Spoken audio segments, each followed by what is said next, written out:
அந்த மங்கு கொட்டரு rum night முழுக்க அவள மறக்க கொடுத்தது தெம்பு தெம்பு. அப்போ ராட்டினம் போல அவளை சுத்தி சுத்தி நின்னே. இப்போ தண்டர் போல்டுதா குடிச்சிட்டு தலைய சுத்தி சுத்தி நின்னே.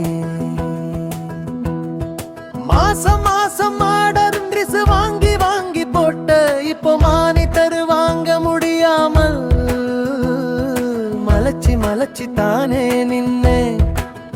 மலைச்சு மலைச்சி தானே நின்னே. அவ அப்ப எங்கிட்ட வீரவசனம் பேச விஸ்கியதானே குடிச்சு புட்டு விக்கி விக்கி அவள் நினைச்சி மெனச்சி தானே ராத்திரி பூரா